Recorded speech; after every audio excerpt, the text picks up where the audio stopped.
Welcome everybody to this video. I'm the Seventh Sword, and now it's time to talk about E3 being canceled. And there's a lot of discussion happening and a lot of people saying this is the death of E3.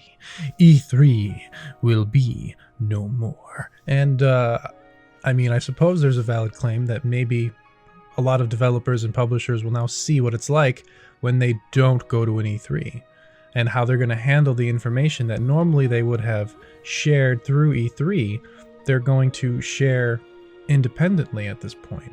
And we're going to see how that affects their sales, pre-orders, and all that stuff. And if companies find that, hey, you know, we didn't go to E3 in 2020 because of coronavirus, and our sales are relatively on track with what we want projected, and we didn't spend E3 money to do that. And we controlled all the information directly, and there were no leaks. And yeah, I don't know if we're gonna go next year now. You know, that could definitely happen. That could definitely impact E3.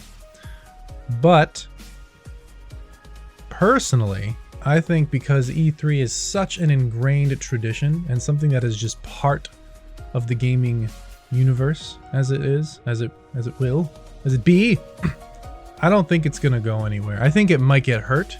I think it's definitely going to be impacted, but I think that there's enough people that believe in the heart of what E3 is that there'll be gaming companies that will continue it, and new companies that'll show up at E3 for the first time, because now there's going to be more open spots, perhaps. So people who have been wanting to go to E3 but just maybe, you know, didn't get the priority, or, you know, couldn't go for whatever reason, maybe now they'll be given a spot.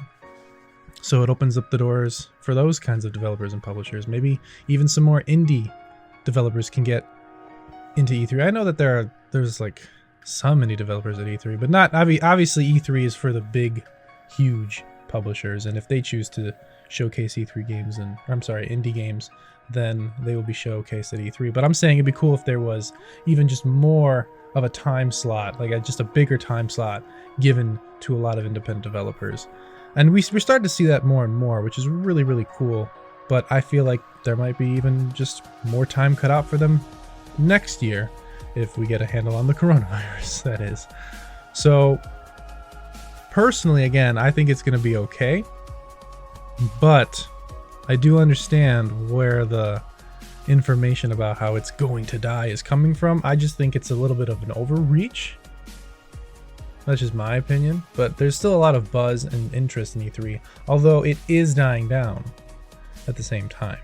It's not as popular as it has been in the past. They've opened it up to the public, which was... I went to the first E3 that was open to the public, and it was fun, but I just don't think they had the right system. I have not been back since. It's been a few years since that happened.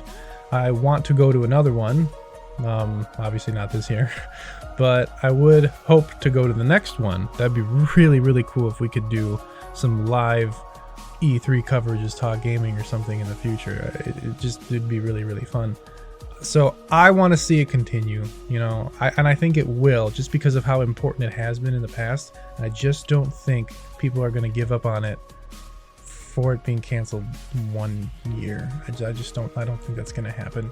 It'll definitely be impacted in some way, but that remains to be seen. So what do you guys think about E3? Do you think that it should, you know, just go ahead and die and be gone because it's outdated and doesn't need to exist? Or do you think it just needs to be maybe revamped and retooled a little bit, but it's still very important to gaming as a whole? Let me know what you think, and talk to you later.